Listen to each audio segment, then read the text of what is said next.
जय माता दी। आइए सुनते हैं ग्यारस माता की यह कथा। एक राजा की दो बेटियां थी। छोटी बेटी एकादशी माता का व्रत किया करती थी और बड़ी बहन छोटी बहन से ईर्ष्या करती थी। एक बार पड़ोसी राजा का बेटा बड़ी बेटी को देखने आया, लेकिन उसे बड़ी की जगह छोटी बेटी पसंद आ गई। राजा की बड़ी बेटी अब छोटी बहन से और भी अधिक ईर्ष्या करने लगी। इसके चलते तरह तरह से अपनी बहन को मारने की कोशिश किया करती थी। एक बार अपनी छोटी बहन को लड्डू में जहर खिलाने की कोशिश की।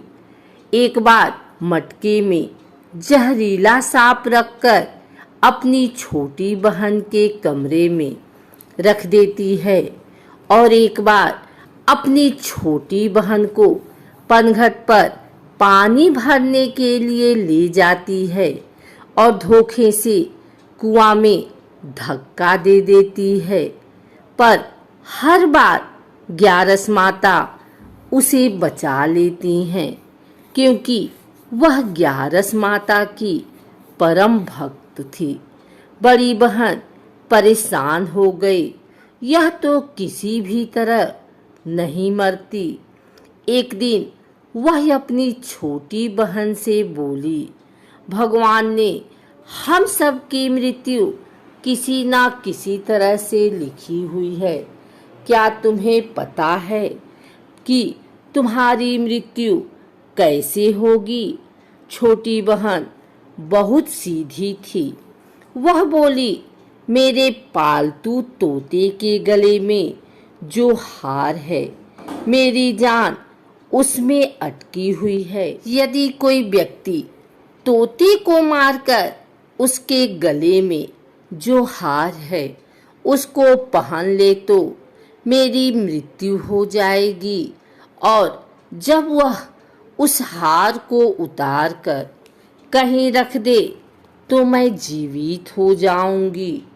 उस रात छोटी बहन अपने पिता के पास आई और पिता से बोली, पिताजी, मुझे शक है, अगर मैं मर जाऊं तो मेरी लाश को जलाने को नहीं देना। मेरे पुराने महल में एक खाट पर लिटा देना। पिताजी बोले, मेरी प्यारी बेटी, तुम ऐसे क्यों बोल रही हो? तुम्हारी 2 दिन बाद शादी है। तब छोटी बेटी बोली, पिताजी, समय का क्या भरोसा है, शादी का दिन भी आ गया। शादी वाले दिन बड़ी बहन छोटी बहन के तोते को ढूंढती है, लेकिन उसे तोता कहीं नहीं मिलता। तभी दरवाजे पर बारात आ जाती है और जयमाल का कार्यक्रम शुरू हो जाता है। जयमाल खत्म होते ही फेरों की रस्म शुरू हो जाती है और दूसरी ओर उसकी बड़ी बहन को छोटी बहन का तोता मिल जाता है और वह तोते को मारकर हार को पहन लेती है। वहीं छोटी बहन के 3.5 फेरे राजकुमार के साथ पूरे हो जाते हैं। बड़ी बहन के हार पहनते ही छोटी बहन मूर्छित होकर गिर जाती है। यह देखकर बारातियों में हलचल मच जाती है कि राजकुमारी को क्या हुआ। सब डर जाते हैं। तब राजा हकीम को बुलाते हैं। छोटी राजकुमारी को राजमहल में ले जाते हैं और खाट पर लिटा देते हैं। राजा कहते हैं कि हमने यह पहली बार देखा है कि राजकुमारी ना तो हमारी जीवित है ना मृत्यु है, यह सिर्फ जिंदा लाश के समान है। हकीम की बात सुनकर राजा परेशान हो जाते हैं। फिर वह हकीम से बोलते हैं कि आप बाहर जाकर बोलें कि राजकुमारी बेहोश है, वह जल्दी ठीक हो जाएंगी। यदि आप ऐसा नहीं करोगे तो मैं आपको मृत्यु दंड दूंगा। हकीम राजा के कहे अनुसार बाहर जाकर ऐसा ही बोल देते हैं। तभी बड़ी बेटी वहां आ जाती है और अपने पिताजी से कहती है, पिताजी, मुझे छोटी बहन के मरने का बहुत दुख है और उससे भी ज्यादा दुख इस बात का है कि बारात अगर वापस चली गई तो आपकी बड़ी बदनामी होगी। आप मेरी शादी राजकुमार के साथ करवा दो, इससे बारात वापस नहीं जाएगी और आपकी इज्जत भी रह जाएगी। राजा को अपने बड़ी बेटी की बात सही लगी। फिर बड़ी बेटी को छोटी बेटी के कपड़े पहनाकर फेरों में बैठा दिया गया, परंतु राजकुमार मना कर देते हैं कि यह मेरी पत्नी नहीं है। मेरी पत्नी जब बोलती है तो उसके मुंह से फूल झड़ते हैं। लेकिन सभी ने समझा बुझाकर उनके 3.5 फेरे पूरे करवा दिए। फिर बड़ी बेटी को राजकुमार के साथ विदा कर दिया गया।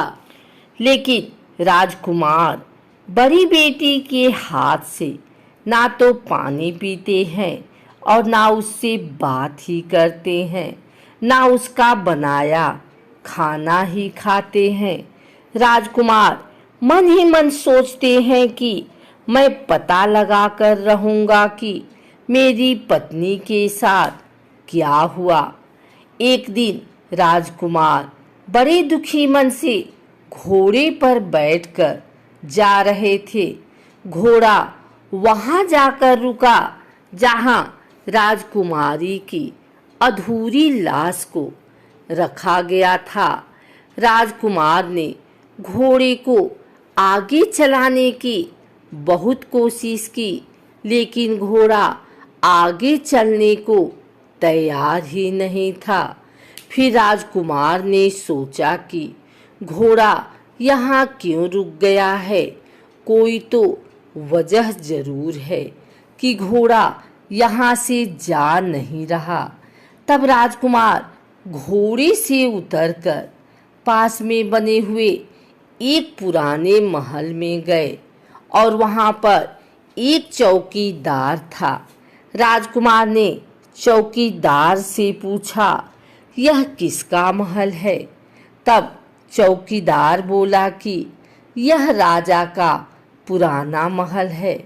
तब राजकुमार समझ गए कि यह उनके ससुर जी का है। तभी राजकुमार ने वहीं खाट पर किसी को सोते हुए देखा और उसकी ओर इशारा करते हुए बोले, यहाँ कौन सो रहा है? तब चौकीदार ने कहा, यह राजा की छोटी बेटी है जो विवाह के दिन बेहोश हो गई थी।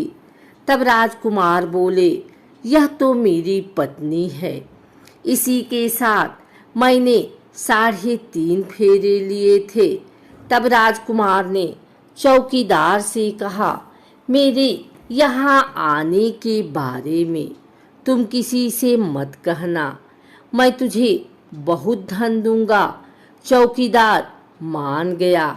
राजकुमार महल के अंदर रखे हुए खाट के पास गए और अपने बचे हुए 3.5 फेरे खाट के साथ पूरे किए और वह पूरा दिन छोटी रानी के खाट के पास बैठे रहे।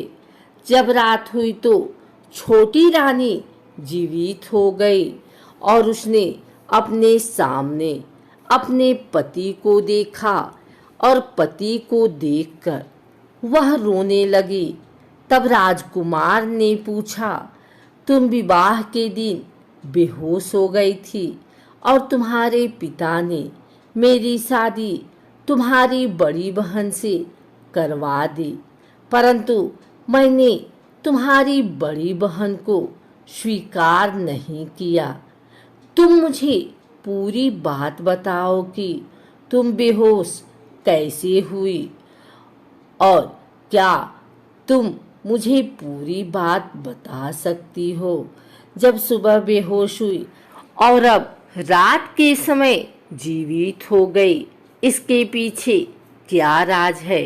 तो छोटी बेटी ने अपने तोते और हार वाली बात अपने पति को बता दी और यह भी बताया कि मैंने अपनी बड़ी बहन को तोते के गले में पड़े हुए हार के बारे में बताया था। मेरी बहन मुझसे बहुत ईर्ष्या करती थी। उसने कई बार मुझे मारने की कोशिश भी की थी, पर ग्यारस माता ने मुझे हर बार बचा लिया। मेरे पालतू तोते के गले में जो हार था वह मेरी बहन दिन में पहन लेती है और रात को उतार देती है, इसलिए मैं सारा दिन मूर्छित रहती हूँ और रात में जीवित हो जाती हूँ। यदि मुझे वह हार मिल जाए तो मैं हमेशा के लिए जीवित हो जाऊंगी। यह सब सुनकर राजकुमार बहुत हैरान हुआ और बोला कि कोई बहन ऐसा भी कर सकती है। राजकुमार पूरा दिन वहीं रहने लगा। बड़ी रानी ने दास दासियों को भेजकर यह पता लगाना चाहा कि आजकल राजकुमार दिन रात कहाँ पर रहते हैं, परंतु किसी को कुछ पता नहीं चला। उधर छोटी रानी गर्भवती हो गई। छोटी रानी ने राजकुमार से कहा, मुझे चाहे बेटा हो या बेटी हो, परंतु रात में ही हो, क्योंकि दिन में मैं मूर्छित रहती हूँ। एक दिन राजकुमार को किसी काम से बाहर जाना पड़ा। उसी दिन राजकुमारी को प्रसव पीड़ा होने लगी। उसने ग्यारस माता को याद किया और स्वयं ग्यारस माता ने आकर उसका प्रसव किया और राजकुमारी ने एक सुंदर पुत्र को जन्म दिया। तभी वहां पर राजकुमार आ गए और राजकुमार ने भी ग्यारस माता के दर्शन किए और ग्यारस माता बोली, यह मेरी परम भक्त है, तुम इसका सदा ख्याल रखना और जब तुम्हारा पुत्र 5 वर्ष का हो जाए तो इस हार को गले में लाकर पहना देना। देखते ही देखते कुंवर 5 वर्ष के हो गए। एक दिन राजकुमार को किसी काम से बाहर जाना पड़ा। उसने जाते वक्त अपने पुत्र से कहा कि हे पुत्र, तुम अपने माँ के खाट के पास ही रहना, मैं जल्द ही वापस आऊंगा। तब बड़ी रानी के दास दासियों ने छोटे राजकुमार को पुराने महल से निकलते हुए देखा और उन्होंने कुंवर को वहां से उठवा लिया। फिर कुंवर के 2 टुकड़े कर दिए। एक बड़ा सा टुकड़ा चक्की के नीचे और दूसरा टुकड़ा अपनी पलंग के नीचे रख लिया। रात के समय जब छोटी रानी को होश आया तो छोटी रानी कुंवर को वहां न देखकर ग्यारस माता को याद करने लगी और ग्यारस माता भिखारी के रूप में बड़ी रानी के महल में जाती हैं। तब बड़ी रानी अपनी दासियों को भिक्षा देने के लिए भेज देती है, परंतु ग्यारस माता कहती हैं कि मैं तो तुम्हारी रानी के हाथ से ही भिक्षा लूंगी। दासियां यह बताने जब बड़ी रानी के पास जाती हैं, तब ग्यारस माता बिल्ली के रूप में महल के अंदर आ जाती है और कुंवर के टुकड़ों को जोड़कर उनमें प्राणों का संचार कर देती हैं और कुंवर जी उठते हैं। ग्यारस माता कुंवर को लेकर पुराने महल चली जाती हैं। छोटी रानी अपने पुत्र को देखकर बहुत खुश हो जाती है। एक दिन राजकुमार कुंवर को अपने महल में ले जाते हैं और बड़ी रानी से कहते हैं कि यह बच्चा मेरे दूर के रिश्ते की बहन का है। यदि तुम पूरे मन से इस बच्चे को प्यार करोगी तो शायद मेरा दिल तुम पर आ जाए। यह सुनकर बड़ी रानी उस बच्चे को महल में रखती है। एक दिन राजकुमार कुंवर से कहते हैं, तुम अपने मम्मी के गले में पड़े हार को मांग लो। वह हार लेकर हम तुम्हारी माँ के पास चलेंगे, परंतु यह बात अपनी मामी को मत बताना। कुंवर बड़ी रानी के पास जाकर बोले, मामी मुझे अपने गले का हार दे दो। एक बार तो बड़ी रानी मना कर देती है, परंतु उसे याद आता है कि राजकुमार ने कहा था कि यदि तुम इस बच्चे का ध्यान रखोगी तो शायद मेरा दिल तुम पर आ जाए। इतना सोचकर रानी वहाँ हाथ कुंवर को दे देती है और कुंवर उस हार को अपने पिता को दे देते हैं। राजकुमार बड़ी रानी से कहते हैं, आज हम तुम्हारे हाथ से बना खाना खाएंगे। हम थोड़ी देर में आते हैं, इतने में तुम खाना तैयार करो। यह सुनकर बड़ी रानी बहुत खुश होती है। उधर राजकुमार वह हार लेकर छोटी रानी के पास जाते हैं और उसको वह हार पहना देते हैं, जिसके परिणाम स्वरूप छोटी रानी जीवित हो जाती है। उसके बाद बड़ी रानी को कुंवर के साथ लेकर राजमहल आते हैं और बड़ी रानी को अपने ससुर जी के यहाँ छोड़ने जाते हैं और उन्हें सारी बात बताते हैं। यह सब जानकर ससुर जी बहुत दुखी होते हैं और राजकुमार से क्षमा मांगते हैं। ग्यारस माता की कृपा से छोटी रानी के भाग जाग जाते ही ग्यारस माता जैसे आपने छोटी रानी पर कृपा की, वैसे अपने सारे भक्तों पर करना।